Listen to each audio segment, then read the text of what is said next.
As children, we become accustomed to hearing fairy tales.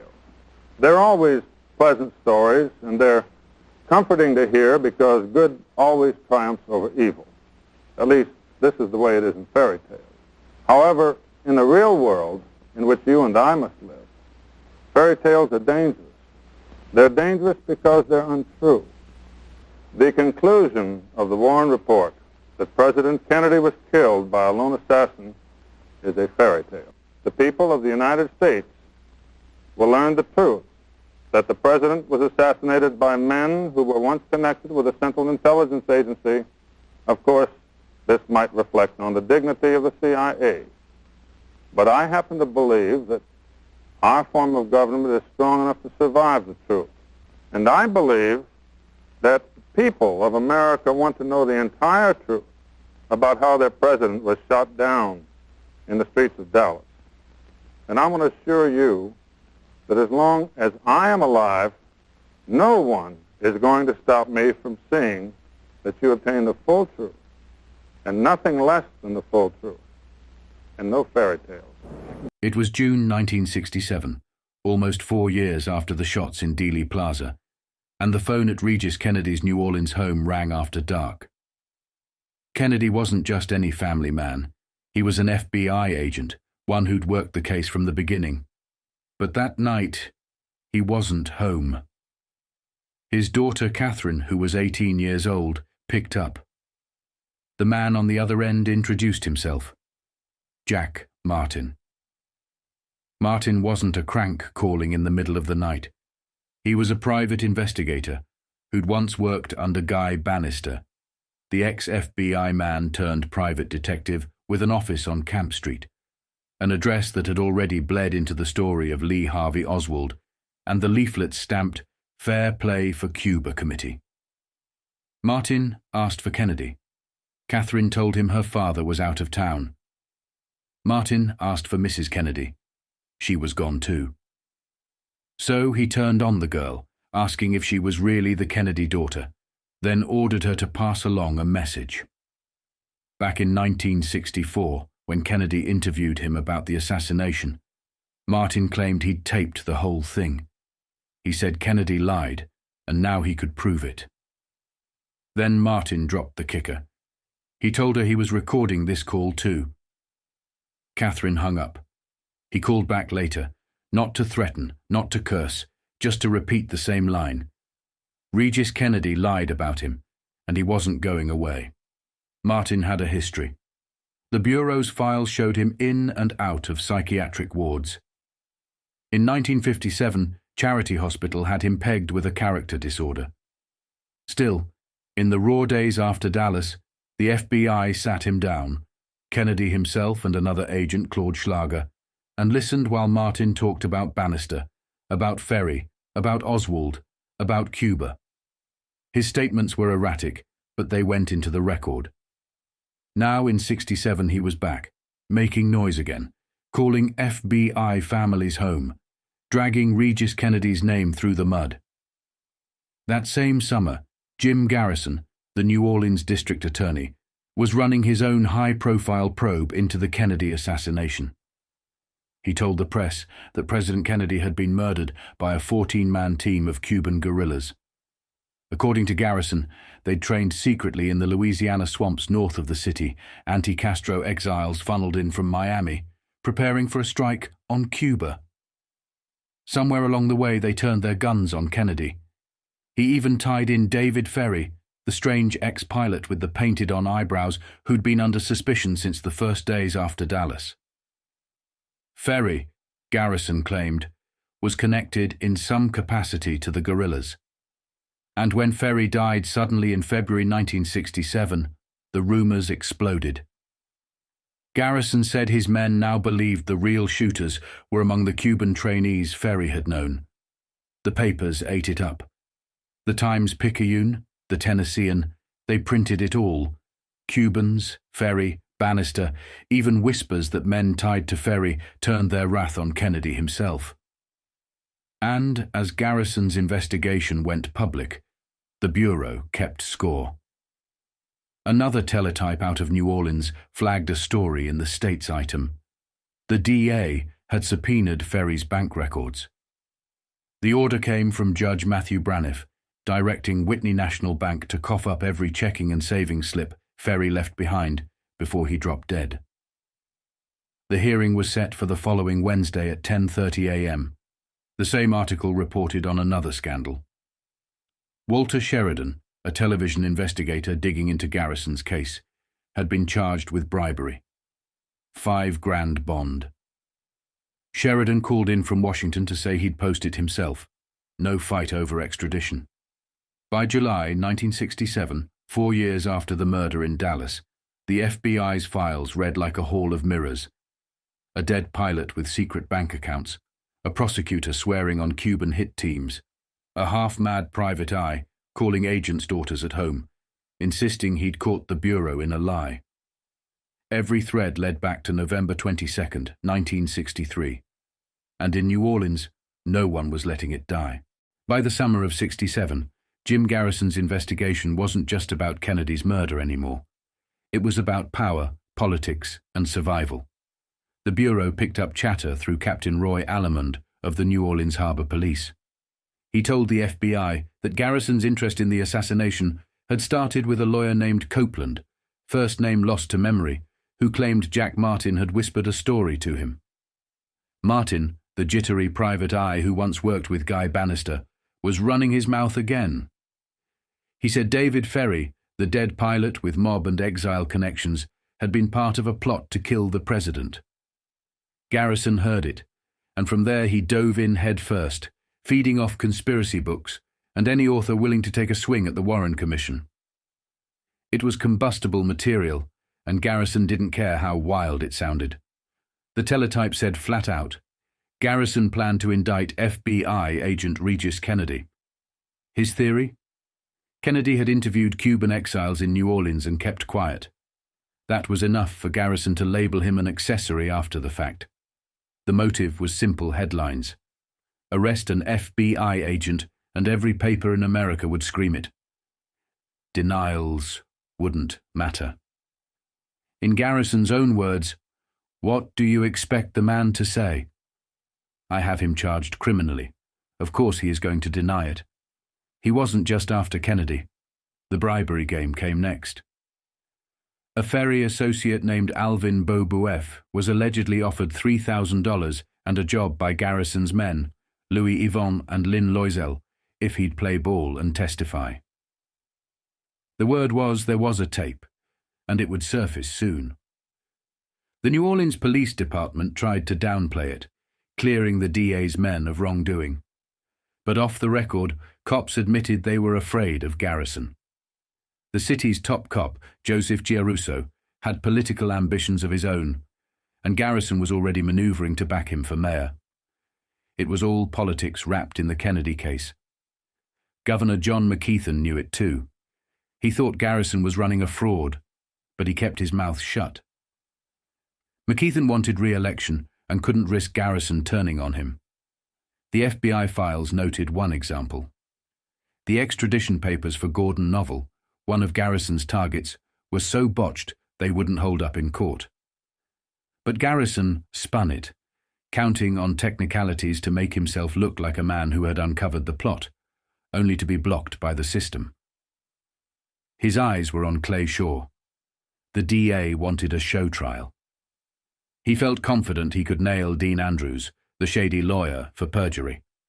If he could spin a conviction there, he could say the bigger case collapsed only on legal tricks, not on facts. The public, Garrison figured, would believe he really solved Kennedy's murder. But behind closed doors, the files show Garrison and Shaw didn't want the Shaw trial to happen at all. Too many facts could come out. Too many lies exposed. Dean Andrews had already muddied the waters by telling NBC that a man named Gene Davis, a New Orleans homosexual, was the same person as Clay Bertrand, the mystery name tied to Oswald. Later, he admitted he made it up. It was another man, Schultz, long dead, who'd been mistaken for Bertrand. Even Eugene Davis told the Bureau Schultz was Bertrand. It was a shell game, and the DA's office was in it. Then came whispers of planted evidence. A burglar was allegedly lined up to slip incriminating material into Shaw's apartment. Boboeff claimed he knew about Ivan's attempt to arrange it. And at Shaw's preliminary hearing, the star witness, Vernon Bundy, a heroin addict, was rushed in just minutes after flunking a police polygraph test. The biggest hole in Garrison's case came from his own star witness, Perry Rousseau. Files state flat. His testimony was a total fabrication. When Garrison's staff first spoke to him, Rousseau knew nothing about Clay Bertrand, or Clay Shaw. The details only appeared after Garrison's team prepped him. Rousseau later admitted to others that he'd lied about seeing Shaw at Ferrie's apartment or the Nashville Avenue wharf. Inside, panic was setting in. FBI memos reported that Garrison, his staff, even Judge Bernard Baggett, were deeply worried about NBC's Walter Sheridan, who had been indicted on a bribery charge. Sheridan had resources, legal talent, and the network behind him. If his defense broke the DA's case wide open, it could finish Garrison politically. The Bureau's summary pulled no punches. The grand jury, the witnesses, the lawyers, everything around Garrison's probe reeked of fabrication, bribery, and politics. What started with Jack Martin's ramblings had turned into an all-out war in New Orleans, with Garrison gambling everything on one trial, the trial of Clay Shaw. By the fall of 1967, the Clay Shaw case was collapsing under its own weight. Shaw's lawyers pushed to throw out the indictment, arguing the grand jury had been rigged, the pool tainted. The state pushed back. Garrison's office filed its answers, swearing everything was by the book. But outside the courtroom, the story was running wild. Patrick Martins, a man orbiting Garrison's team, bragged he had a copy of a book fresh off the presses, Plot or Politics, a retelling of Garrison's theories. It was filled with names: Bannister, Ferrie, Martin. Ferrie's old associate, Boboeff, was still talking. Martins even claimed he had been in touch with Jack Martin himself, the unreliable PY, whose drunken outbursts had lit the first fuse under Garrison's probe. By 1968, Garrison was upping the ante. He told the Times-Picayune that his office had swapped information with the Foreign Intelligence Service. A European country, he hinted. A friendly one, he said, but one that had infiltrated the Kennedy plot so deeply it could name Dallas cops who were in it. According to Garrison, this foreign service had done what the FBI and CIA hadn't. They had names of Dallas policemen who helped set the stage. They had tracked the locations of gunmen, not just in the book depository, but in the Dal Tex building and on the grassy knoll. They even had details of David Ferrie's trips to Dallas before the murder. The way Garrison told it, the assassination was a joint venture. One side was the CIA, rogue elements, he said, not the whole agency. The other side was the industrial complex of the American Southwest. Rich men with oil and defense contracts, already tied into intelligence. Together, they had the means, the shooters, the cover. And this foreign country, he claimed, had penetrated them all. The Bureau files caught his words in cold type. He said the country knew something was about to happen in November '63. Its agents had penetrated the forces used in the assassination, shadowing their meetings. When Ferrie flew to Dallas for one of the planning sessions, Garrison said the Foreign Service knew it. They had the dates, the places, the names. It sounded like the plot of a novel, but Garrison told reporters it was fact. The foreign country's intelligence agency had been extremely cooperative, he said, giving his office details it never had before. And the real point, Garrison added, was that their files backed him up. Kennedy was killed by a conspiracy that included an arm of the US government. He went further. The US government has been doing everything it could to conceal this, Garrison said. But, he added, concealment wouldn't last forever. If the CIA hadn't realized the operation had been penetrated, they would know by now. This was his warning. The agency couldn't rewrite history forever. Then came a new character, William C. Wood. Garrison said he was a former CIA man, a reporter turned agent who'd been working with him for the past year under the name Bill Boxley. Wood told Garrison he had trained 1,000 CIA agents, worked in Washington and abroad, and thought in intelligence ways. He wasn't passing CIA files, he insisted, just helping Garrison think like a spy. But the FBI found no record of him. The teletype tied his name to Miami, where a fugitive named James Thomas Mays had been linked to a high-profile mob trial. A reporter said Mays once claimed he'd been offered $25,000 to kill President Kennedy, and turned it down. The files made no connection between the men. Still, in Garrison's world, ex-agents, mob witnesses, and European intelligence all fed the same fire. By mid-1968, the DA's war on the Warren Commission wasn't about the courtroom anymore. It was about keeping the story alive in the headlines. Foreign spies, CIA rogues, industrialists, oil barons, and the shadow of Dealey Plaza. Every month, the Bureau typed up the same conclusion. Garrison's story kept changing, but it wasn't going away. On January 21st, 1969, the trial Jim Garrison had been promising for 2 years finally opened in New Orleans. The case of the state of Louisiana versus Clay L. Shaw landed in the courtroom of Judge Edward A. Haggerty, Jr. Even the first minutes were tangled in a fight. Who got to question the jury first, the state or the defense? After a sharp back and forth, Haggerty ruled in favor of the DA's office. Garrison's team would open. Assistant DA James Alcock laid out the roadmap. The state didn't just have to show a conspiracy existed. They had to prove that Shaw had taken an overt step to further it. 6 charges, Alcock said, would do the job. First, Shaw met with Lee Harvey Oswald and David Ferrie at Ferrie's apartment in September '63, where they discussed killing the president. Second, at that same meeting, they went over the weapons, high-powered rifles to be fired in crossfire, trapping Kennedy in a kill zone. Third, Shaw, Oswald, and Jack Ruby met in a Baton Rouge motel where money changed hands. Fourth, Shaw traveled to the West Coast in November '63, allegedly in connection with the plot. Fifth, Ferrie traveled to Houston in that same month. Sixth, Oswald carried the murder weapon into the Texas school book depository. That was the skeleton of the state's case. The first juror lined up was a 50-year-old engineer named Irvin Mason from Freeport, Sulphur. 169 more were in the pool, with more to be added if needed. Both sides had 12 peremptory challenges, 12 strikes without explanation. Once the 12 jurors and 2 alternates were seated, they'd be locked away. 1 phone call allowed before sequestration. The courthouse was locked down, credentials only. Everyone frisked on the way in. A closed-circuit TV camera was bolted to the wall, feeding to the sheriff's office. No sound, just eyes in the courtroom. The subpoenas flew. Shaw's defense wanted Marina Oswald, the widow, to testify.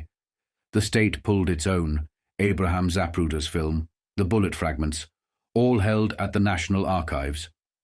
And Regis Kennedy, the FBI agent Garrison had once threatened to indict himself, showed up in court on subpoena.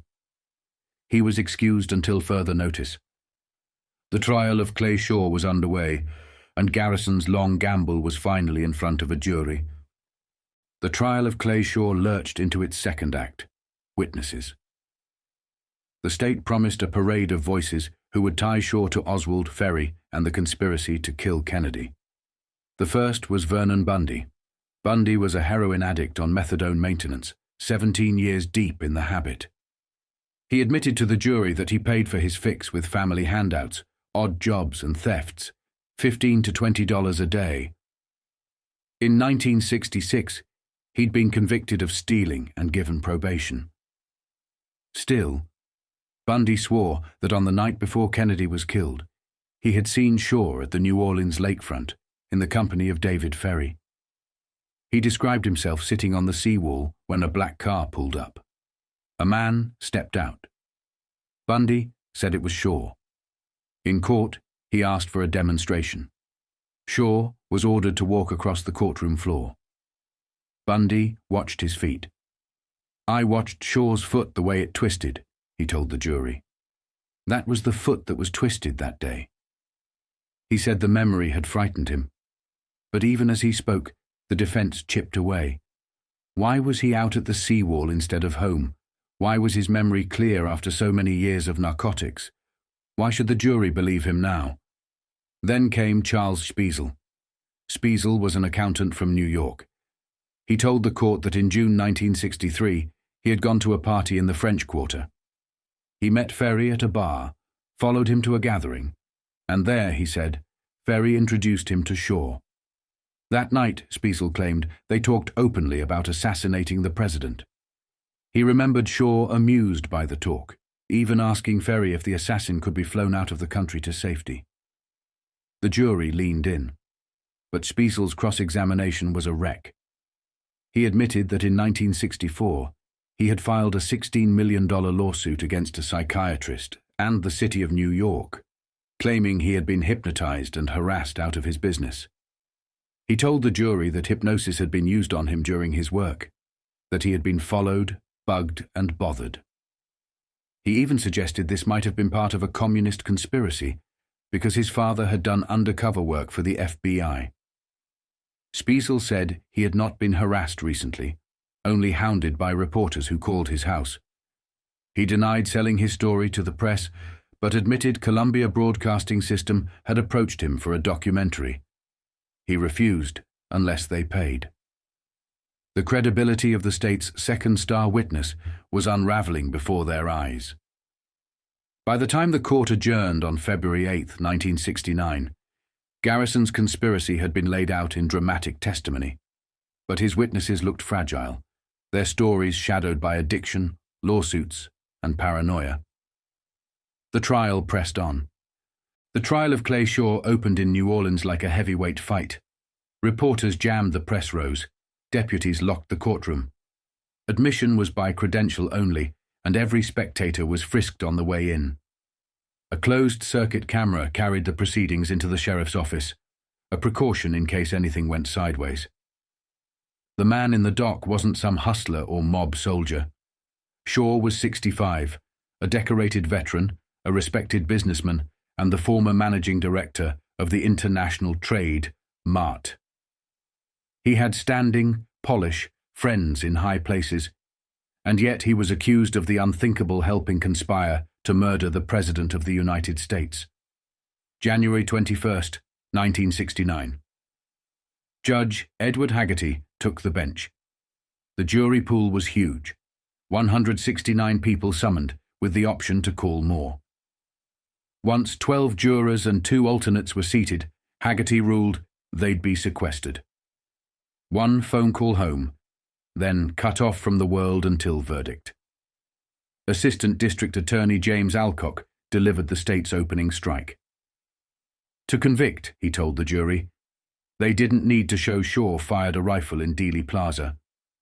They only needed 3 things: a conspiracy, an overt act to advance it, and proof Shaw was part of it. Alcock laid out 6 overt acts. September 1963. Shaw, Lee Harvey Oswald, and David Ferrie meet in Ferrie's New Orleans apartment to talk about killing the president. In that same meeting, they discuss weapons, rifles, crossfire, the triangulation of Dealey Plaza. Shaw meets Oswald and Jack Ruby at the Capitol House Motel in Baton Rouge. Money changes hands. Shaw travels to the West Coast in November, allegedly on business tied to the plot. Ferrie makes a November trip to Houston. Oswald carries the rifle into the Texas School Book Depository. The subpoenas came heavy. Marina Oswald Porter was ordered in from Texas. The state demanded Abraham Zapruder's film and the bullet fragments locked inside the National Archives. Veteran FBI agent Regis Kennedy was subpoenaed too. though he was excused until further notice. The first key witness was Colonel Pierre Fink, the army pathologist who'd been in the autopsy room at Bethesda. The prosecutors wanted him to admit the doctors had been muzzled, ordered not to dig too deeply. But Fink didn't bend. No orders were given, he said, and he would not have accepted them if they had been. He repeated what he'd told the Warren Commission. Kennedy was shot from behind. One bullet entered the back of the neck and exited through the throat. A second bullet entered the back of the head and blew out through the right top side. That headshot, Fink said, was the fatal one. Nothing had changed his opinion. When the prosecutors tried to push further on who was calling the shots during the autopsy, the defense objected. Judge Haggerty sustained. Fink was excused. Then came Dean Andrews. A hustler lawyer from New Orleans, he had been orbiting the case since day one. On November 22, 1963, Andrews was in Hotel Dieu Hospital, sick and under sedation, when he got a call. Somebody local, he said, asking him to represent Oswald. The caller wasn't Shaw. He had never received a call from Shaw in his life. Andrews told the jury Oswald had been in his office 4 or 5 times that summer, sometimes with a man who looked Mexican. The two were even seen handing out leaflets together. After the hospital call, Andrews contacted attorney Sam Monk-Zeldin to see if he wanted the case. He also phoned Regis Kennedy at the FBI and gave him the story. Later he called the Secret Service, though they didn't seem interested. But here's where it got messy. Still groggy from the hospital drugs, Andrews admitted he gave Kennedy a name, Clay Bertrand. On the stand, he said Bertrand was a cover name he used to protect someone who had sent him clients. It wasn't Shaw, he said. He wasn't even sure who Bertrand really was. He'd met the man years earlier in a bar, introduced by a woman he had once defended on a narcotics case. He refused to give a real name in court, claiming it would interfere with his pending perjury appeal. The prosecutors pressed him. Had he lied to the FBI? Andrews said no. Bertrand was just a cover name, nothing more. He wasn't sure if he had told the Warren Commission the same thing. He wasn't sure if he had ever said Bertrand called him at the hospital. What he was sure of was this. Shaw wasn't Bertrand. He barely knew Ferrie, never saw Ferrie with Shaw or Oswald. Never heard Shaw's name from either one.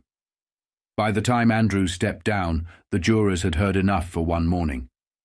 Judge Haggerty recessed the court. The jurors filed out, and the question that had been hanging since day one only grew sharper. If Shaw wasn't Bertrand, then who the hell was? March 3rd, 1969. The word came down from New Orleans. The district attorney's office had filed a bill of information. Clay L. Shaw, the respectable businessman who once ran the International Trade Mart, was hit with 2 counts of perjury. The charge was simple, brutal, and aimed at the heart of Shaw's defense. During his trial, he had sworn he didn't know Lee Harvey Oswald or David W. Ferrie. Prosecutors now said that it was a lie. Ron Hunter of WVUE-TV was the one who tipped it. He told federal agents that the Orleans Parish District Attorney's Office had made its move that afternoon. They weren't going to wait for the grand jury. They'd filed directly, calling Shaw's testimony a fraud. Behind the legalese, the implication was heavy. If Shaw had lied about knowing Oswald and Ferrie, then the district attorney, Jim Garrison, might have been right all along. Shaw wasn't just a civic leader. He was connected to the men swirling around the Kennedy assassination. The FBI's notes show there was no clear timetable, no word on when or if the matter would reach a local grand jury. But Shaw's lawyers were already moving.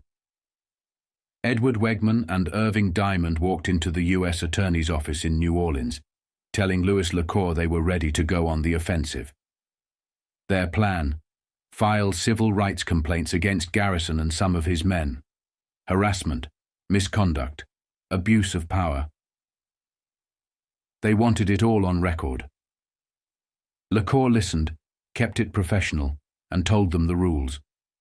If Shaw and his attorneys wanted to file, they could do it through the local FBI office.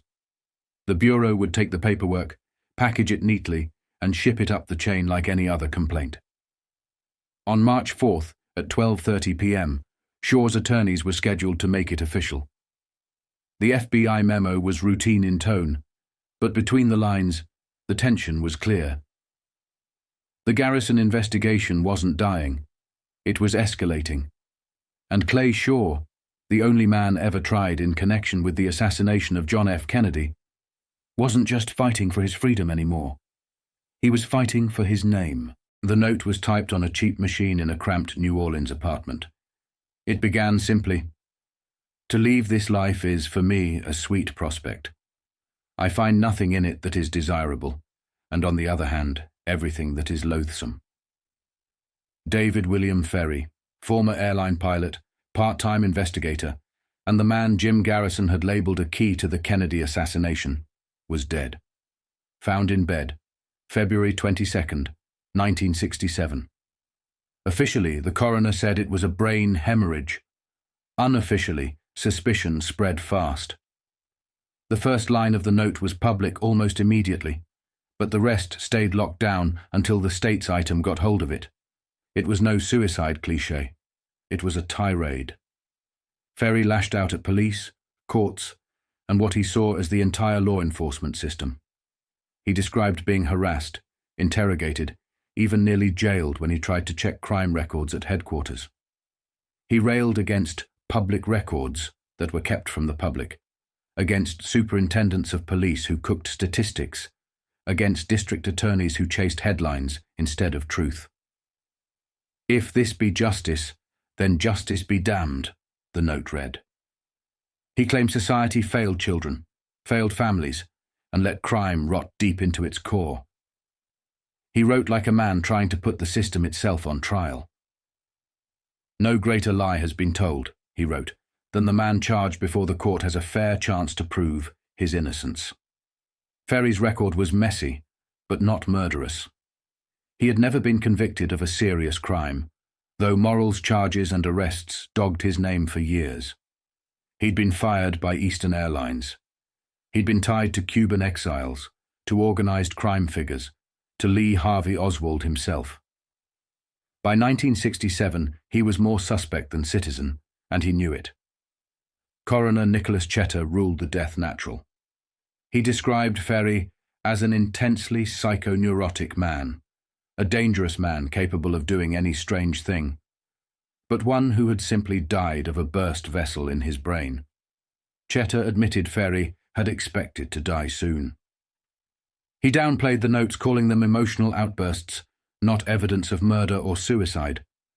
But the timing was too sharp to ignore. Ferrie had been under Garrison's microscope for months. The DA was preparing charges. Then Ferrie turned up dead with not one but two farewell notes. One denouncing society, the other more personal, addressed to a friend. Both unsigned, both typed. Meanwhile, the world was watching. Garrison's probe had exploded overseas. Papers in West Germany, France, Britain, and Italy gave front-page space to the story. Bild Zeitung told readers ever-increasing doubt was being cast on America's official version. Communist papers spun it as proof of corruption in the United States. Even conservative outlets treated Garrison as a rising political star. Stanley Burchett of the Daily Mail described him as a handsome, flamboyant man who could parlay the case into the U.S. Senate. Ferrie's death only intensified the coverage. European readers were told that a man tied to Oswald had died suddenly, just as he was about to be dragged deeper into the Kennedy case. "The persons bound to the Dallas tragedy do not live healthy lives," one German paper wrote. Back in New Orleans, rumors multiplied. A police officer admitted he had once picked up Oswald with another man in a parked car near Breakwater Drive in 1962. He denied that the other man was Ferrie, but the suggestion lingered. Witnesses claimed Ferrie and Oswald had been seen together. Ferrie, for his part, had insisted until the end he never knew Oswald personally. When it came to bury him, the scene was bleak. A low requiem mass at St. Matthias Church, 2 mourners inside, 1 man, 1 woman. Outside, just a few newsmen. The service lasted 30 minutes. Then Ferrie's body was lowered into St. Bernard Memorial Cemetery, claimed by his brother. The man who once flew airliners across the country, who had trained cadets, run covert missions, and been named in connection with the assassination of a president, gone with barely anyone to watch. But Ferrie wasn't leaving the stage quietly. His name appeared again days later in the States item, this time in a list of key figures in Garrison's probe. There was Garrison himself, the DA, who had pushed his reputation and career onto the line. There was Clay Shaw, the businessman accused of conspiring to kill Kennedy. There was Oswald, Ruby, Dean Andrews, Carlos Marcello's name in the background. And there, cemented with them all, was David William Ferrie, a New Orleans airplane pilot and private investigator who was found dead February. 22 in his apartment. The coroner had ruled his death natural. But in life and in death, Ferrie was entangled in something bigger. His final note, bitter and defiant, read like testimony against the very system that had hounded him. "To leave this life is for me a sweet prospect," he typed. And with that, Ferrie exited the stage, leaving Garrison to carry the case forward and leaving the world to decide whether he had been a pawn, a conspirator, or just another casualty of Dallas. The New Orleans Criminal District Court had never seen anything like it. By mid-March 1967, the Clay Shaw hearing had turned into a public spectacle, part trial, part circus, part political theatre. The air was thick, humid, and tense. Even before the first witness spoke, sweat clung to the reporters crammed into Section H, pencils scratching, cameras flashing, each one trying to capture the collapse or vindication of Jim Garrison's case. Shaw, the distinguished former director of the International Trade Mart, carried himself with practiced calm. He wore a conservative suit, sat ramrod straight, and let his eyes do the only talking. Reporters wrote that his face betrayed nothing, but his eyes, darting, narrowing, hardening, spoke volumes. He smoked methodically, exhaled slow streams of smoke, and stared down the parade of witnesses who swore he had conspired with Lee Harvey Oswald and the late David Ferrie to kill the President of the United States. The key witness was Perry Russo, a 25-year-old insurance salesman from Baton Rouge. Hypnotized, questioned under sodium pentothal, and prodded by Garrison's men, Russo claimed he had attended a party at Ferrie's apartment in the fall of 1963. There, he said, Ferrie, Oswald, and a man he knew as Clem Bertrand had spoken openly of killing Kennedy. Russo, now identifying Bertrand as Clay Shaw, repeated his story in the hushed courtroom. His words came in bursts, nervous and uneven, but always circling the same core allegation. Shaw, Oswald, and Ferrie had plotted murder. The defense bristled. They painted Russo as impressionable, manipulated, his memories the product of suggestion. They grilled Dr. Nicholas Chetter, the coroner, on the dangers of hypnosis and truth serum. They argued the state was trying to convict a man on dreamlike fragments rather than facts. But Garrison pressed forward, unflinching, his booming voice filling the chamber as he declared that he had solved the Kennedy assassination. Other witnesses added fuel. A young black man, Vernon Bundy, testified he had seen Shaw and Oswald together on the shore of Lake Pontchartrain. He said Shaw passed Oswald money. Bundy, a narcotics offender serving time for a probation violation, was an imperfect messenger. But his claim landed hard. Another link tying Shaw to the alleged assassin. Even Ferrie, dead and buried, hovered over the hearing. A 1961 tape recording of his voice surfaced from Baton Rouge officials, suggesting he had discussed missions and the names of men tied to anti-Castro operations. Garrison's team pushed it as further proof Ferrie had operated in the same dark currents that carried Oswald. And then there was the CIA. On May 5, 1967, the States item reported that Garrison intended to prove Oswald was no communist at all, but an undercover operative aiding anti-Castro Cubans in New Orleans. According to Garrison's camp, Oswald's leafleting for the Fair Play for Cuba Committee was theater, cover for deeper work under government direction. If true, it reframed the entire case. Oswald not as a lone radical, but as a pawn in a larger intelligence game, his ties to Shaw and Ferrie part of a shadow network involving the agency itself. The hearing lurched forward in fits and starts, witnesses collapsing under cross-examination, new names introduced, old contradictions resurfacing. Reporters dashed to telephones with scraps of testimony. Crowds outside craned for rumors. Inside, Shaw sat silent, except for the occasional drag of his cigarette, his eyes locked on the men trying to bring him down. By the time Judge Bernard Baguette adjourned the session, the tension had etched itself into the city. Garrison promised more revelations. Shaw's attorneys promised to dismantle every witness, and hovering above it all was the murder of a president, still unsolved in the minds of millions, now funneled through a humid New Orleans courtroom where the lines between justice, politics, and spectacle blurred with every passing day. By the spring of 1967, Jim Garrison's investigation was no longer confined to the back rooms of the New Orleans District Attorney's office. His case had burst out into headlines, into Europe, and now into the most dangerous territory of all, the Central Intelligence Agency. On May 9th, the Times-Picayune ran the headline, "Subpoena goes to exile here." The article laid out Garrison's added charge. Lee Harvey Oswald had not been the lone drifter described by the Warren Commission, but part of a tight circle of anti-Castro operatives in New Orleans.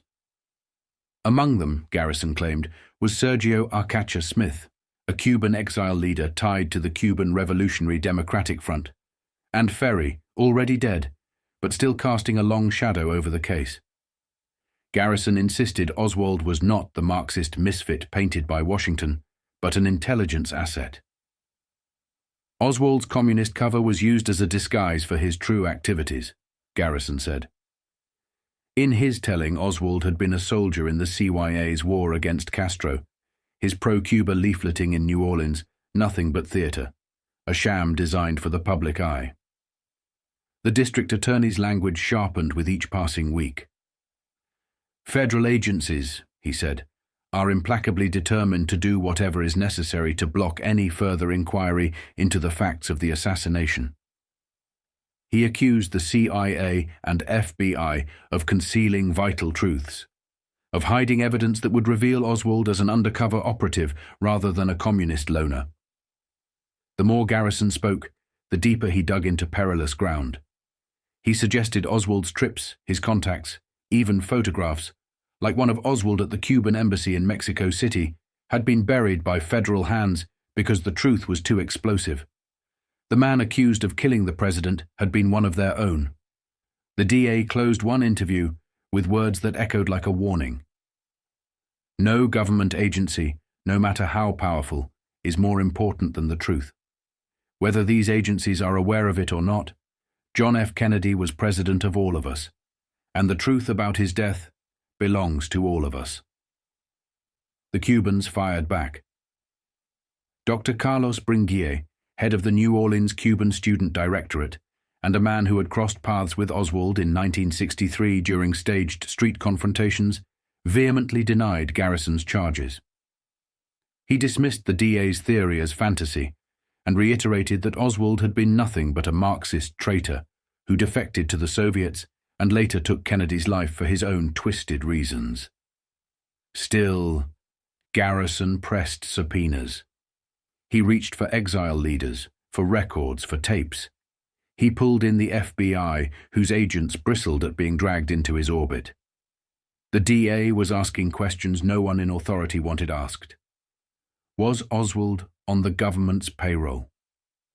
Did U.S. intelligence, directly or indirectly, run the man who now bore the mark of Cain for Dallas? The answers, if they existed, remained locked in silence. Federal agents stonewalled. Washington offered no cooperation. And yet in New Orleans, the case thundered on, powered by a DA who saw shadows where others swore there was only one man with a rifle. The story was no longer just about Oswald, Shaw, or Ferrie. It was about the United States government itself.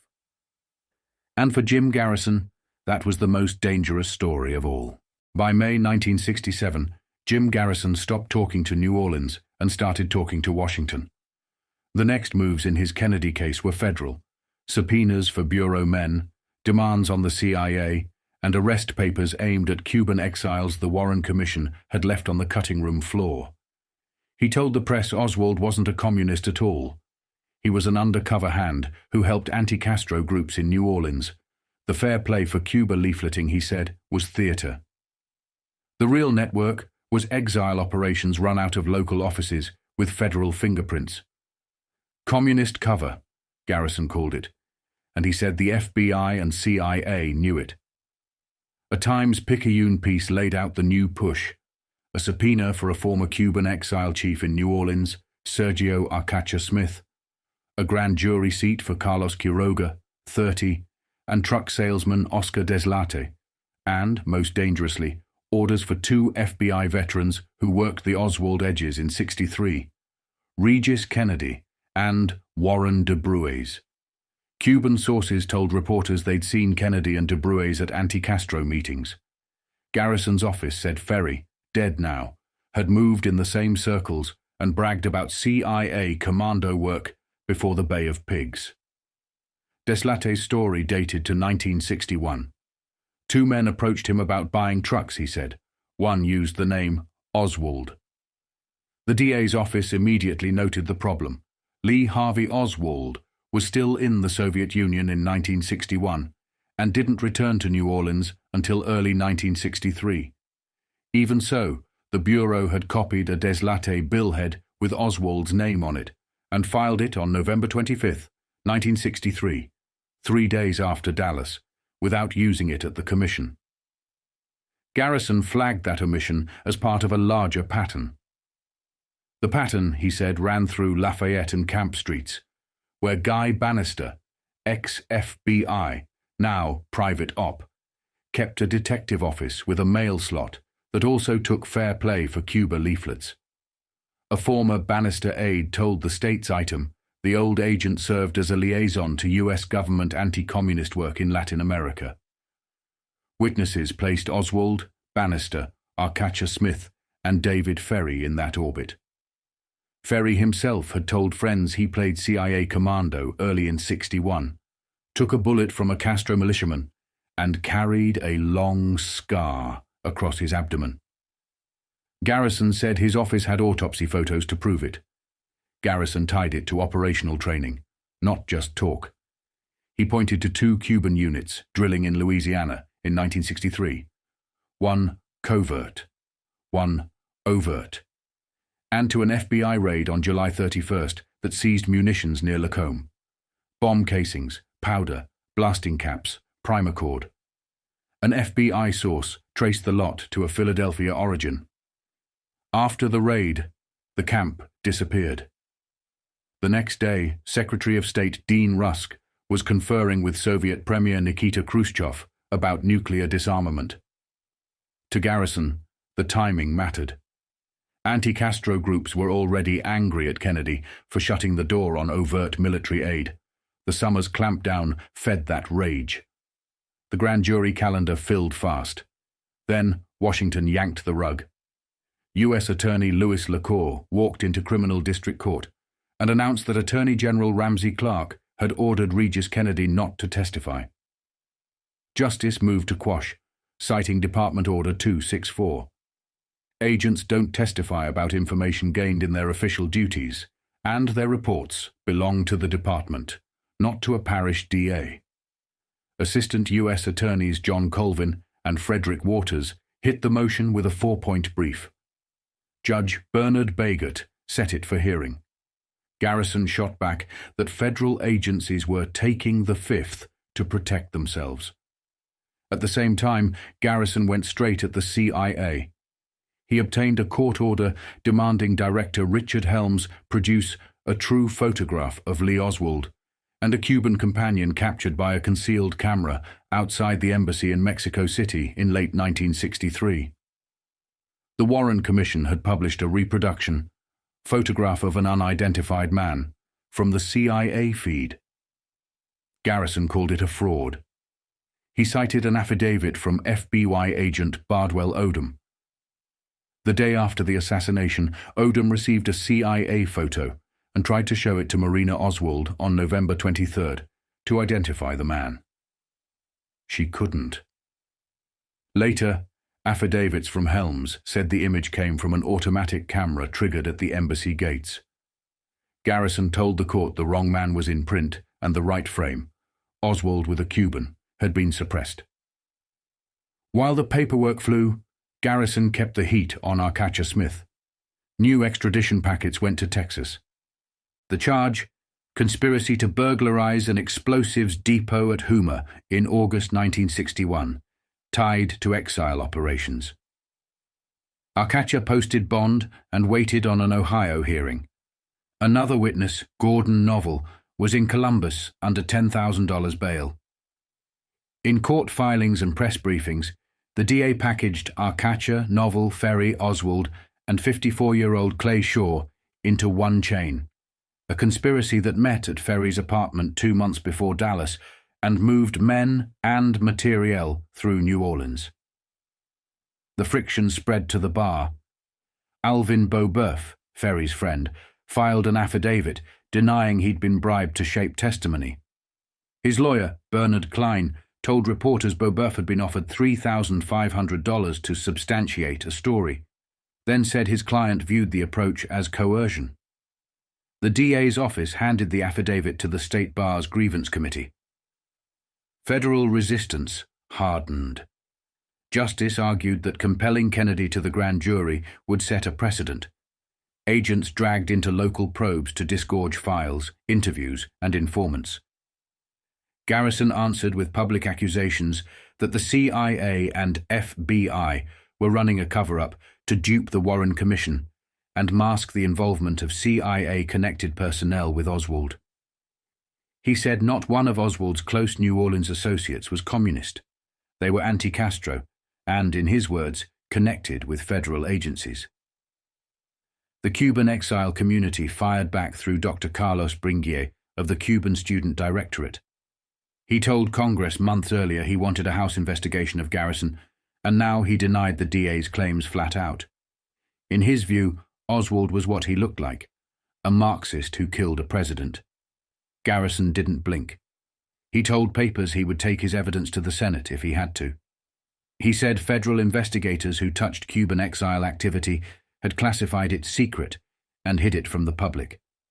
He accused arrogant totalitarian agencies of blocking the truth. Then he pointed to the calendar. New grand jury sessions, more subpoenas, more fights to pry loose files. By month's end, the scoreboard read like this: subpoenas issued, justice orders quashed, a court order on Helms for Mexico City images, extradition papers for Arcacha Smith reworked and shipped, Quiroga and Deslate under oath, and the DA declaring he would not slow down. It wasn't a New Orleans case anymore. It was a collision with the US government. One side arguing secrecy was procedure, the other calling it conspiracy. And in the middle sat the same names: Oswald, Shaw, Ferrie, and the Cuban exiles who moved through the city long before the shots in Dallas. In May 1967, Jim Garrison's investigation pushed into deeper conflict with Washington. He had subpoenaed FBI agents, CIA material, Cuban exiles, and anyone connected to Lee Harvey Oswald's shadow life in New Orleans. Every move was met with resistance. Special Agent Regis Kennedy, who had participated in the 1963 inquiry into the New Orleans angles of the president's death, was ordered to appear before Garrison's grand jury. U.S. Attorney General Ramsey Clark countered, instructing Kennedy not to testify. Assistant U.S. Attorney Louis LaCour filed motions to quash, arguing that FBI reports and information were the property of the Justice Department, not material for a local jury. Garrison charged forward anyway. He accused the CIA and FBI of concealing evidence, pointing to a suppressed photograph said to show Oswald leaving the Cuban embassy in Mexico City with a companion. Garrison insisted this was hidden from the Warren Commission. The district attorney demanded Helms, the CIA director, produce the photograph and testify about its origin. An affidavit surfaced from FBI agent Bardwell Odom. He swore that on November 23, 1963, just a day after the assassination, he received a photograph from the CIA showing Oswald and an unidentified man outside the embassy.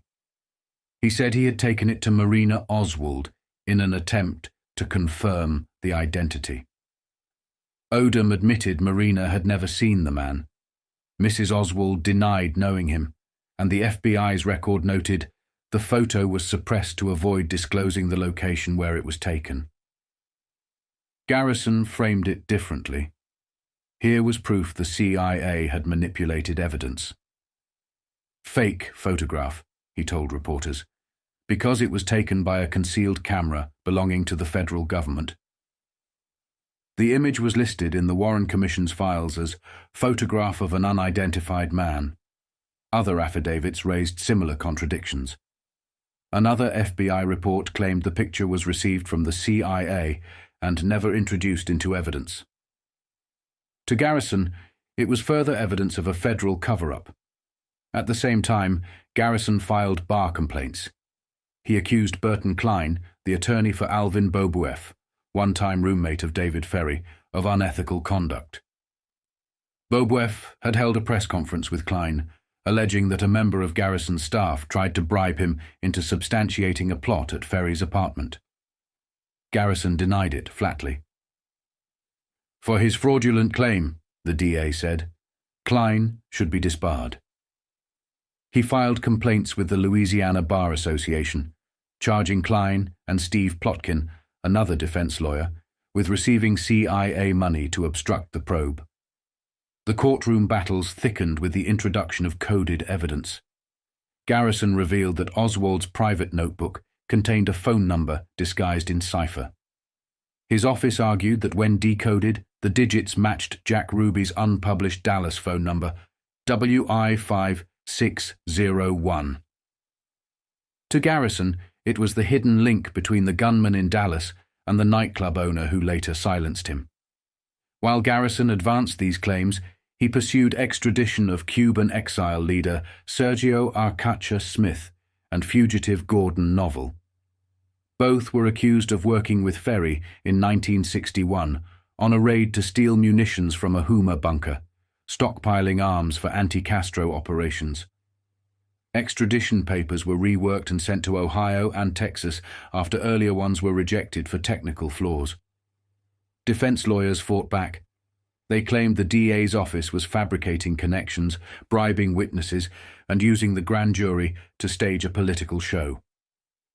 Attorneys accused Garrison of misconduct. Garrison countered that the CIA was paying their fees.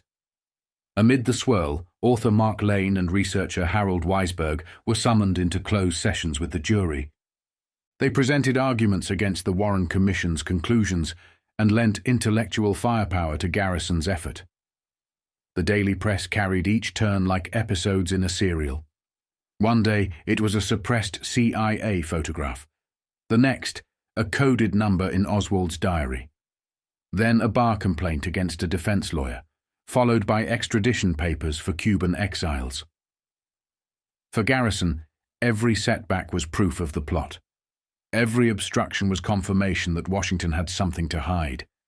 He pressed his case in court and in the newspapers, defying federal orders, painting himself as the last man willing to pull the cover off Dallas. The battles of May 1967 left the case less about one murder in Dealey Plaza, and more about who controlled the evidence. Garrison stood in a New Orleans courtroom, staring down the U.S. government, insisting that the truth of November 22nd had been buried under photographs suppressed, witnesses silenced, and files locked away. For him, this wasn't obstruction. It was the conspiracy itself. Jim Garrison stood in front of the press with a sheet of paper in his hand. On it was a sequence of numbers he claimed could change the entire Kennedy case. A cipher. A phone number hidden in plain sight inside Lee Harvey Oswald's notebook. A number that, when decoded, led not just to Oswald, not just to Clay Shaw, but to Jack Ruby, the man who shot Oswald in a Dallas basement 2 days after Kennedy's murder.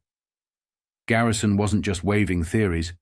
He had Shaw's own notes seized in his March 1st arrest, and he argued those notes showed Shaw's connection to Oswald's coded entries.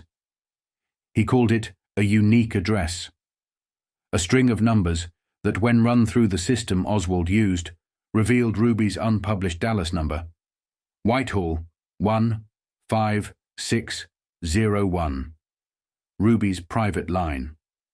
The DA's filing with Judge Edward Haggerty wasn't written like a wild claim. It was cold, deliberate, supported by photographs of the seized notes. Garrison even explained the method.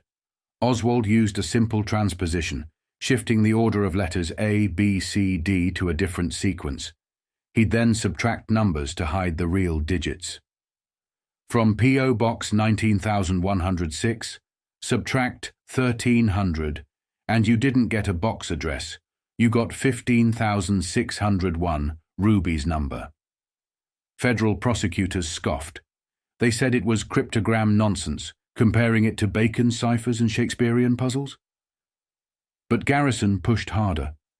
He pointed out that Oswald lived at the 4900 block of Magazine and Clay Shaw at 1313 Dauphine, the same men now tied, he said, to an underworld web that ended with the president's murder. As the court wrestled with Shaw's lawyers, another drama unfolded. Alvin Bobueff, a one-time roommate of David Ferrie, claimed he had been offered a bribe to say there was a murder plot hatched at Ferrie's apartment. The man accused of making the offer, a member of Garrison's own staff. Attorney Burton Klein came forward, waving a tape recording of the alleged conversation. Bobueff's account suggested someone had dangled cash and a job in exchange for cooperation. Garrison fired back. He went to the Bar Association, demanding Klein be disbarred for fraudulent and historically unethical behavior. To Garrison, it was nothing less than sabotage, a plant to obstruct the probe. Meanwhile, FBI Special Agent Regis Kennedy, the man who investigated the New Orleans angles of the assassination back in 1963, was subpoenaed to testify before Garrison's grand jury. The Justice Department tried to shut it down, arguing Kennedy's reports were the sole property of the Department of Justice. Judge Bernard Bagott wasn't buying it. He ruled that Kennedy would testify, warning that the federal government couldn't hide behind executive privilege to block evidence. Kennedy walked into the jury room under the glare of cameras, silent, stone-faced. He refused to speak to reporters, but he was now under oath. Federal attorneys braced for contempt charges if he clammed up again. Garrison doubled down. He subpoenaed CIA Director Richard Helms, demanding a photo taken in Mexico City in 1963. Oswald walking out of the Cuban embassy with an unidentified man. Garrison told the jury the picture had been buried, kept out of the Warren Commission hearings, because it showed Oswald with Cuban associates. Helms stonewalled, but the pressure was mounting. While the courtroom wars raged, defense attorneys tried to discredit the entire probe by pointing to money. Clay Shaw's lawyers asked if any of Garrison's jurors had secretly funded his investigation through Truth and Consequences, Inc., the private fund backing the DA's office. The jury foreman, Albert Labiche, denied it flat out. He said he'd asked every juror and not one of them had contributed a dime. Back in New Orleans, the noose tightened on Shaw and his circle. Witnesses were called Carlos Quiroga, a Cuban exile once tied to Sergio Arcacha Smith's anti-Castro group, and Oscar Deslate, a used truck salesman who claimed he'd been approached before the Bay of Pigs invasion by men using Oswald's name. Both men now had to answer questions under oath. And in Columbus, Ohio, nightclub operator Gordon Novell, accused of helping David Ferrie steal weapons for the anti-Castro movement, was fighting extradition back to Louisiana. Novell told friends he feared for his life, even claiming he'd been shot at in Nashville while on the run. Garrison's filings spelled it out in stark language. The CIA and FBI weren't just bystanders. They were covering up, suppressing photos, burying leads, and paying off lawyers. And now the DA claimed the evidence showed Oswald, Shaw, and Ruby tied together by something as banal as a phone number. In Garrison's eyes, the cipher wasn't just math.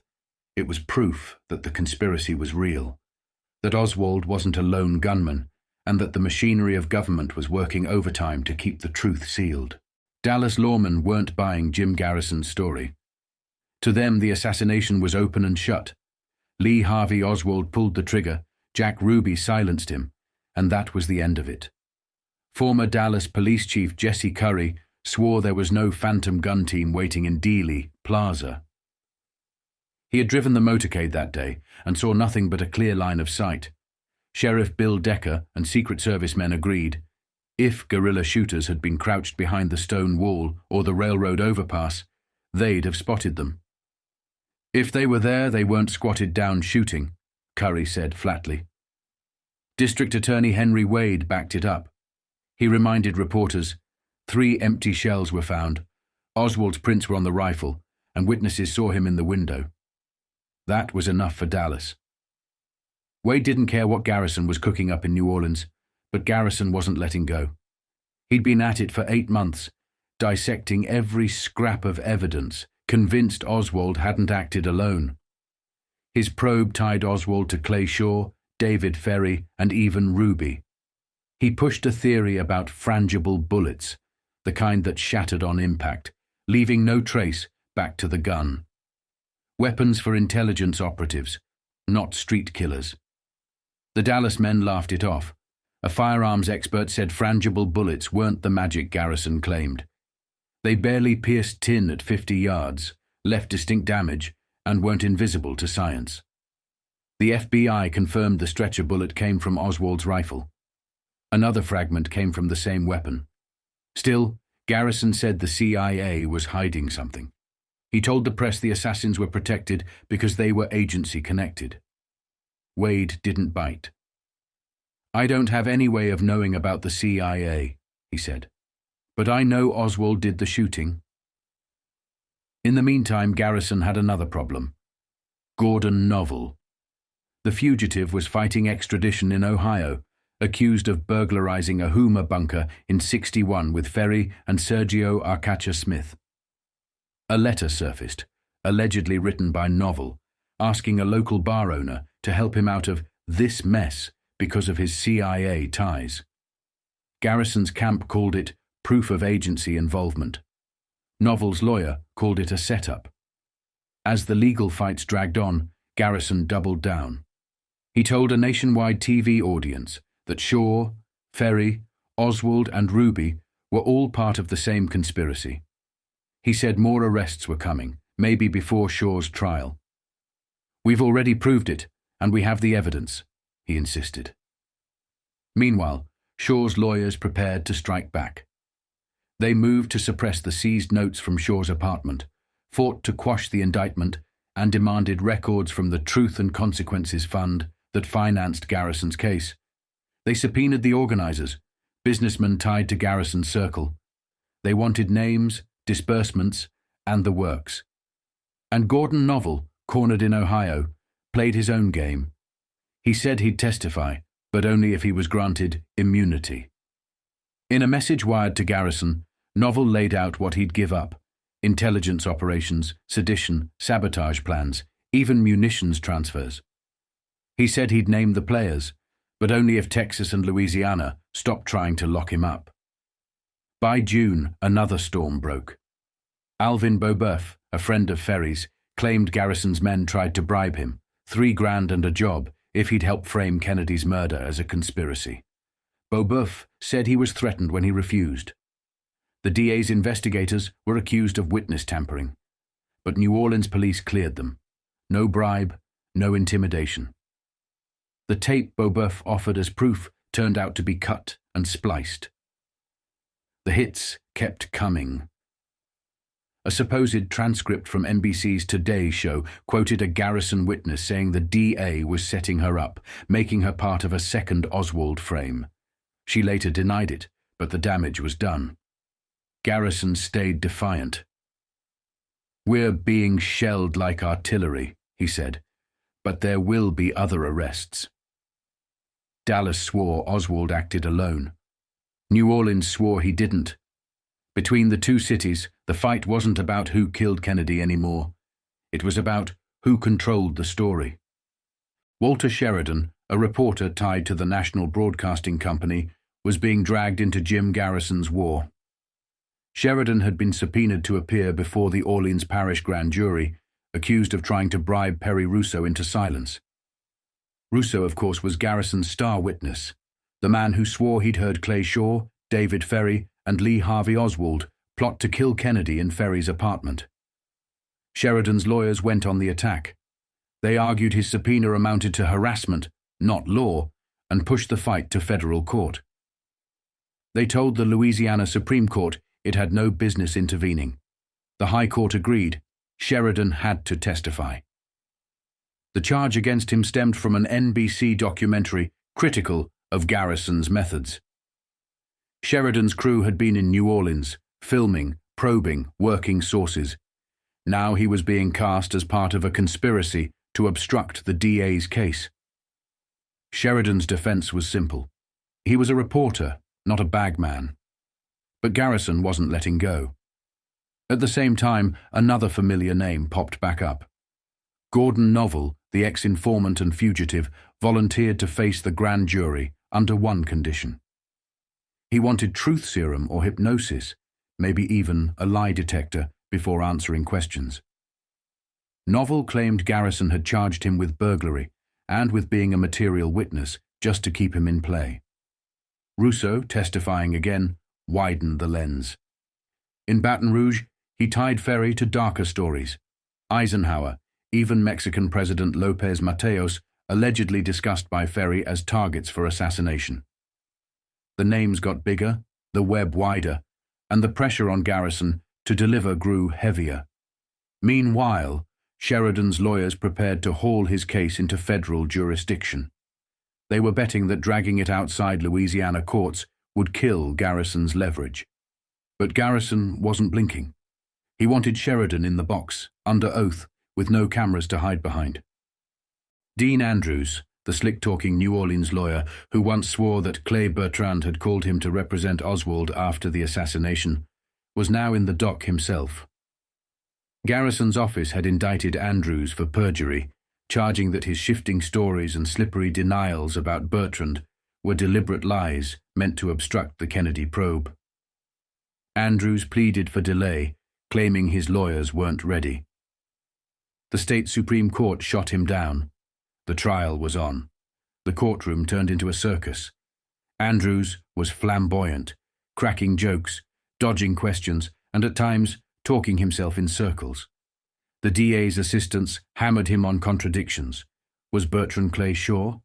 Was Bertrand real at all? Andrews never gave a straight answer. Sometimes he said Shaw was Bertrand, other times Bertrand was a ghost, or maybe Jean Davis, a French quarter bar owner. Garrison himself was called to the stand. He testified that Andrews was lying to protect Shaw, and that his entire story about not remembering who Bertrand was couldn't be trusted. Witnesses piled on. Some said Andrews told them Bertrand was Shaw. Others swore Andrews was covering for friends in the quarter. The jury wasn't amused. After 5 days, they came back fast, guilty on 3 counts of perjury. Andrews faced 15 years. The defense blasted the verdict, saying Garrison had built his case on contradictions and pressure, but the damage was done. Andrews went from courtroom clown to convicted felon overnight. The weekend after Kennedy was shot, Jim Garrison stayed behind his locked office door, ducking reporters and hiding from the press. Rumors swirled across New Orleans, but the district attorney kept quiet. He insisted the plot to kill the president was born in his city, and that the men who pulled it off were still out there. His office called it a continuing assassination investigation. Behind closed doors, Garrison's men were questioning witnesses, chasing down leads, and pressing connections. At the center of it all was David Ferrie. Ferrie had turned up dead in his apartment the week before, ruled a brain hemorrhage by the coroner. But Garrison didn't buy it. To him, Ferrie's death was no coincidence. It was timed to shut the man up before he talked. On Ferrie's desk, investigators found a pistol, a wig, makeup, and false moustaches, props for disguise, tools of a man who lived in the shadows. The Dallas Bureau of Vital Statistics stonewalled reporters, refusing to release the death records of Lee Harvey Oswald and Jack Ruby. State health officials claimed privacy laws tied their hands, but to the press it smelled like something else being buried. Meanwhile, in Louisiana, a fresh lead surfaced. A group of young men stopped by New Orleans police in 1961 had been found with military fatigues, a pistol, and a wig. They told officers the gun belonged to Ferrie. No charges stuck. The case vanished. Now those boys were back on investigators' lists. One name kept surfacing: Sergio Arcacha Smith, a Cuban exile tied to anti-Castro groups. Federal records showed he'd been running propaganda and intelligence operations in New Orleans. His house, witnesses claimed, had been a meeting ground for men whispering about Cuba, guns, and Kennedy. Jack Martin, the unstable private detective who had first linked Ferrie to Oswald, returned with more accusations. He told reporters Ferrie had trained Oswald in the Civil Air Patrol and may have hypnotized him into killing the president. Martin had already admitted to the FBI that parts of his story were made up, but Garrison didn't let go. Martin's words gave him something to push, and he pushed hard. In Dallas, newspapers reported that Garrison's men were trying to track down Arcacha Smith. The exiles in Miami were nervous. If Garrison tied the assassination to their operations, the blowback could be devastating. David Ferrie's name wouldn't stay buried. In the weeks after his death, his body was still classified. His final note read "loathsome," and his associates kept vanishing or clamming up. Garrison pressed on, promising indictments soon. He called Ferrie a key figure and hinted that others tied to him would face charges. But the contradictions mounted. FBI files dismissed Ferrie's ties to Oswald as fantasy. Witnesses swore they never saw the two men together. Ferrie himself, questioned just days after Dallas, denied knowing Oswald, denied ever owning a rifle with a scope, and swore he never flew Oswald or anyone else to Texas. He admitted he once criticized Kennedy over the Bay of Pigs fiasco, but said it was just talk. He ought to be shot, he had said years earlier. Now that remark looked like motive. By late February 1967, Garrison told the press his investigation would soon break wide open. He promised facts were coming. He wanted the public to believe the assassination wasn't the work of a lone gunman, but a conspiracy born in New Orleans, with Ferrie as the ghost in the machine. The FBI, the Secret Service, and the Warren Commission all dismissed Ferrie as a sideshow. To them, he was a disgraced pilot, a sick man with a checkered past, nothing more. But to Garrison, Ferrie was the missing link, the dead witness who tied Oswald to a conspiracy.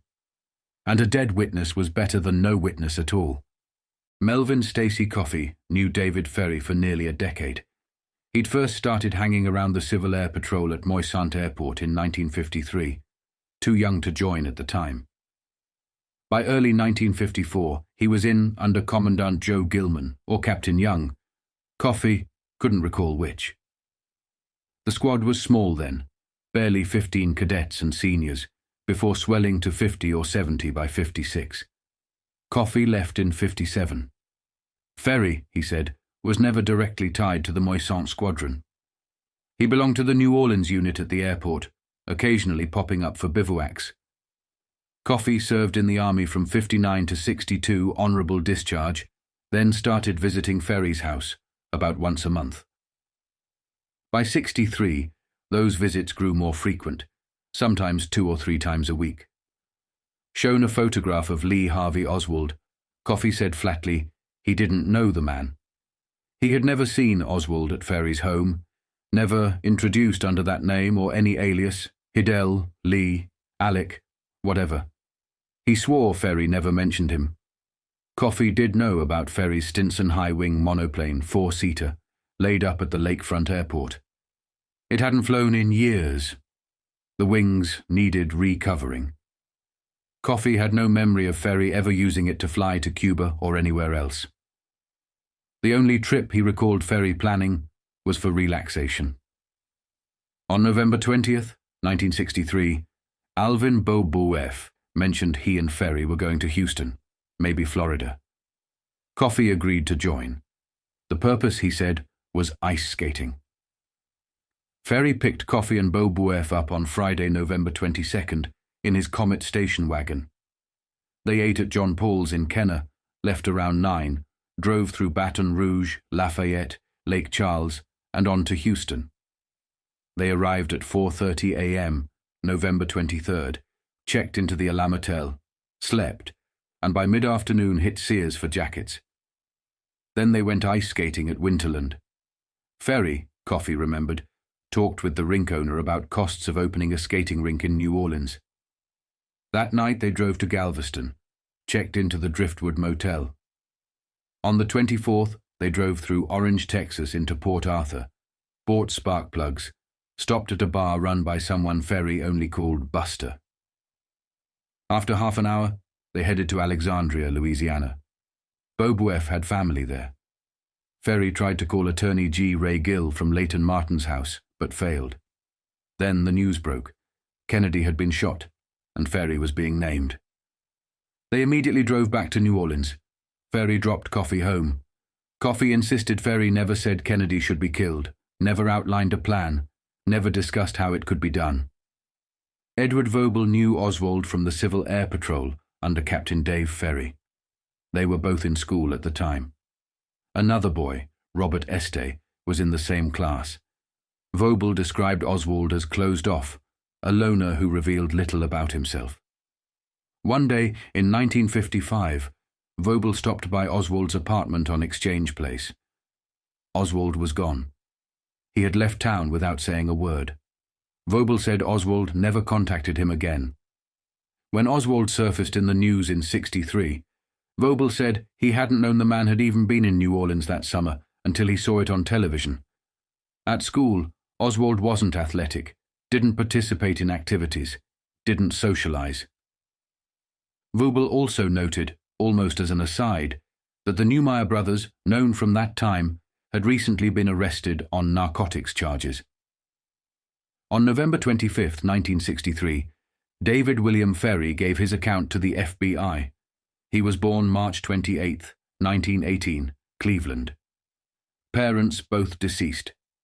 Educated, B.A. from Baldwin Wallace, a Ph.D. from Gregorian University in Rome. Since 1962, he'd lived at 3330 Louisiana Avenue Parkway. He joined the Civil Air Patrol in 1952. By 1953, he was commandant of the New Orleans Squadron, based at the Lakefront Airport. Membership hovered around 75 boys and 20 adults. He served until 55. The next period, 58 to 60, he returned as an instructor and executive officer. He named Jerry Paradis and Major Bob Morrell as fellow officers. Ferrie said he never gave firearms training. The cadets had .22 caliber rifles, fired 4 times a year under qualified instructors.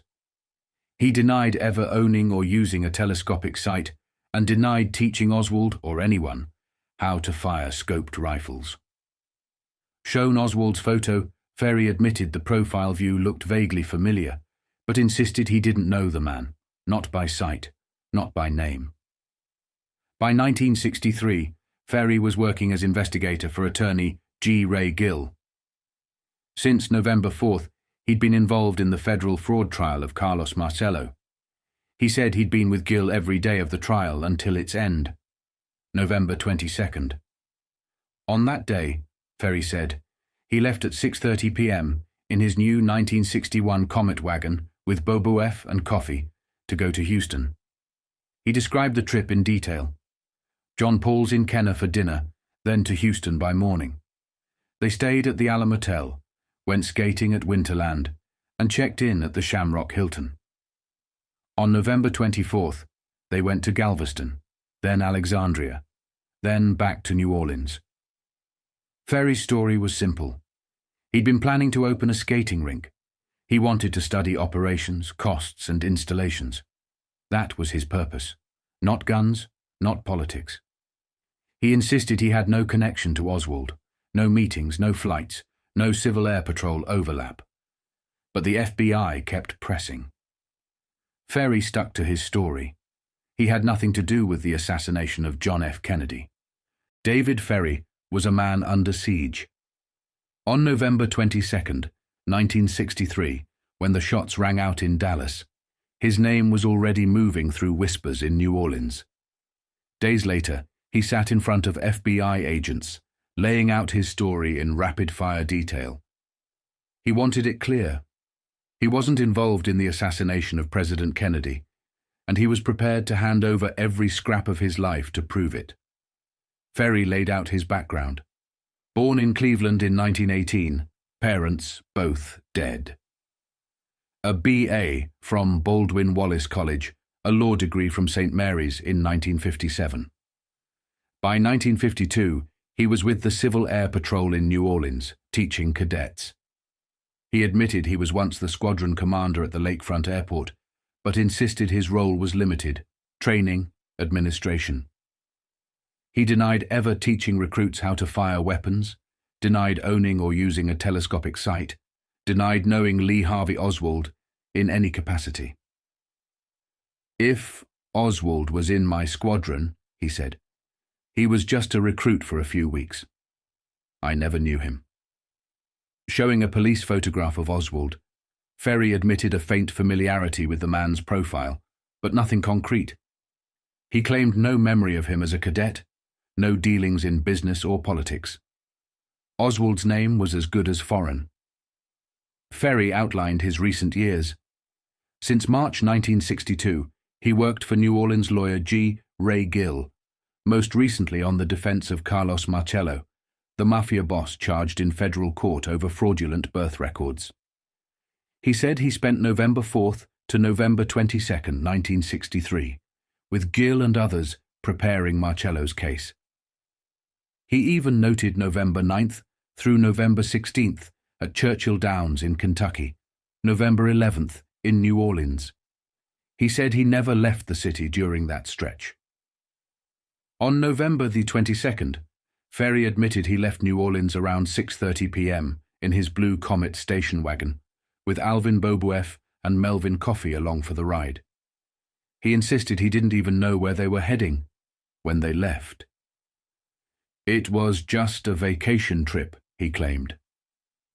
They stopped at John Paul's restaurant in Kenner, then drove straight through Baton Rouge, Lafayette, and Lake Charles, arriving in Houston around dawn. They checked into the Shamrock Hilton, then spent the day shopping, skating at the Winterland ice rink, and talking to rink owners about starting a skating venture in New Orleans. Ferrie said they went to Sears for jackets, bought spark plugs in Port Arthur, Texas, stopped at bars in Orange, and pushed on to Galveston. They stayed at the Driftwood Motel, drove around town, and hit nightclubs. The following day, November 24th, they moved through Texas, into Port Arthur and Orange again. Then on to Alexandria, Louisiana, where Bobuef had relatives. Ferrie recalled checking for skating rinks, making calls to Gill's office, trying to reach him. The real pressure came when he found out through Leighton Martins, that reporters and investigators were linking him to Oswald. Ferrie said he was shocked. He called Gill, asked if there was any substance to it. Gill told him to sit tight, stick to his plans. Ferrie bristled at the allegations. He dismissed Jack S. Martin, the private detective who'd been spreading stories, as a crank. Martin tried to worm his way into Gill's office, caused trouble and got himself thrown out, Ferrie said. He called Martin unethical, dangerous, a paranoid who'd been in and out of psychiatric wards. Ferrie painted him as a man fabricating stories for revenge. On the matter of Oswald, Ferrie was firm. He denied ever teaching him to shoot. He denied ever flying him anywhere. He said he never discussed killing Kennedy, never even heard anyone speak that way. He admitted only one connection, his Civil Air Patrol Service, where hundreds of cadets passed through. Oswald may have been one of them, briefly, but Ferrie insisted he never knew the man. Ferrie even went through his aircraft history. He owned a Stinson 150, registered since 1948, grounded since April 1962. He claimed it hadn't flown in years, never to Cuba, never even beyond Florida. He hadn't flown to Dallas, not with Oswald, not with anyone. The agents pressed him about his politics. Ferrie admitted past ties with Cuban exile groups. He'd once worked with Sergio Arcacha Smith and the Cuban Revolutionary Front, an anti-Castro outfit that operated out of the Bolter Building in New Orleans. But he said he cut ties in 1961 and never returned. His connection to Smith, he claimed, was purely social. He insisted he was not involved with the Fair Play for Cuba Committee, never heard of anyone by that name. Ferrie listed associates who could vouch for him. Alice Judas and Regina Karkovich from Gill's office, Melvin Coffey, Alvin Beauboeuf, Joe Asprian, Jim Llewellyn. He offered his passport as proof of his recent travels. It showed trips to Guatemala in October 1963 before the assassination. Finally, Ferrie faced the ugliest rumors head-on. He said he didn't know Jack Ruby or Jack Rubenstein. He wasn't connected to the assassination. He was willing to cooperate fully, undergo examinations, prove his innocence any way possible. The FBI recorded his appearance. Bald, wore a reddish-brown toupee, 5'11", 190 pounds, medium build, rectangular scar on his right wrist. Single. Former Army Reserve. David Ferrie's message was simple. Oswald was a ghost from the past, if even that. The rest, the talk, the accusations, was noise, the work of bitter enemies like Jack Martin. I had nothing to do with Kennedy's death, Ferrie said, and I'll do whatever it takes to prove it. It started with a phone call. October 24th, 1963. A man named Jack, no last name, reached out to Don Mitchell, who worked at Walker Saucy Advertising in New Orleans. Jack had a story, and it was about Dave Ferrie. According to Jack, Ferrie wasn't just a former airline pilot scraping by in New Orleans. He was close with Lee Harvey Oswald, the same Oswald now under arrest for killing President Kennedy. Jack claimed Ferrie had shown Oswald how to shoot a rifle with a telescopic sight, and had even been with him in Dallas in the days before the assassination. Jack gave this to Jerry Stein, an acquaintance, and Stein relayed it to Mitchell. Mitchell passed it along to Alex Gifford, a reporter with WDSUTV. The story had legs, and soon enough, federal agents were circling. Gifford went straight to 3330 Louisiana Parkway, Ferrie's address. Ferrie wasn't home, but neighbors were. They told Gifford Ferrie was a psychiatrist, maybe even a psychologist. One neighbor said Ferrie did private psychiatric work in the area, maybe had a clinic downtown. Another neighbor swore he had studied psychiatry in Italy. Everyone agreed on one thing. Ferrie's patients were always young men, usually between 18 and 24, coming and going at all hours. Ferrie, the neighbors said, spent hours with them in his apartment, talking over their problems. Some thought he was practicing hypnosis. Others thought it was something darker. Either way, the visitors never stopped. And Ferrie, they added, owned a motorcycle, his only way of getting around. By then, rumors were piling up. Ferrie was a psychiatrist, a hypnotist, a gay person, a mentor to Oswald. Too many threads in too many directions. But they all led back to the same man, holed up on Louisiana Parkway, surrounded by kids who treated his apartment like a waiting room. While Gifford was outside that apartment, he ran into John Rice from the Secret Service. Rice was there on the same errand, to find Ferrie, talk to him, and figure out if the whispers were true. The service was already interested, and if the FBI didn't move first, someone else would. On November 24th, Jerry Philip Stein got a call at 10 in the morning. The caller identified himself as Jack, no last name. Jack wanted to talk about Dave Ferrie. Jack claimed Ferrie had trained Lee Harvey Oswald in foreign weapons, even helped him distribute literature. He said Ferrie was close to Oswald and hinted Ferrie was gay. Jack asked if Stein knew about it. Stein didn't. Jack hung up, then called back a few minutes later, insisting Stein connect him with Herman Coleman, Stein's old roommate. Coleman, a former newsman now working as assistant district attorney, had written about Ferrie before. Jack wanted Coleman. Stein told him Coleman wasn't around. Jack hung up again. Stein later admitted he didn't know Oswald, didn't know Ferrie either. But the name Jack kept circling, showing up with information nobody else seemed to have. Herman Coleman had been around Ferrie before. Years earlier, as a reporter, he'd done a feature on Ferrie's activities. He knew Ferrie's name carried weight in New Orleans, and when Lee Harvey Oswald was arrested, Ferrie's name came back up. Coleman, now an assistant district attorney, heard it from Jack Martin, a private investigator with a reputation for trouble. Martin told Coleman Ferrie had ties to Oswald through the Civil Air Patrol. The DA's office took it seriously. They pulled Ferrie in for questioning. Ferrie denied knowing Oswald, denied knowing anything about his Civil Air Patrol past. But Coleman knew the police intelligence unit had already connected Ferrie to Cuba groups, maybe even to Castro. The lies stacked up fast. When Ferrie said he didn't know Oswald, the DA's office called it what it was, perjury, and just like that, Ferrie was under arrest. Leighton Martins was 20 years old. He'd been kicked out of his mother's house and moved in with Ferrie on November 17th, 1963. He stayed with him right up until the Kennedy assassination. Martins knew Ferrie from the Civil Air Patrol. Back in '58, he'd been a cadet under Ferrie's command. Now, 5 years later, he was living in Ferrie's apartment. He called Ferrie a psychologist, said Ferrie was working as a research librarian for attorney G. Ray Gill. Martins told investigators Ferrie had also been tied up with the Cuban Revolutionary Front, a violent anti-Castro outfit led by Sergio Arcacha Smith. Martins himself had worked with the group until August '61, raising money, collecting food and clothing, running errands for the organization. He remembered being with Ferrie when Ferrie and other members were arrested in 1961, Martins included.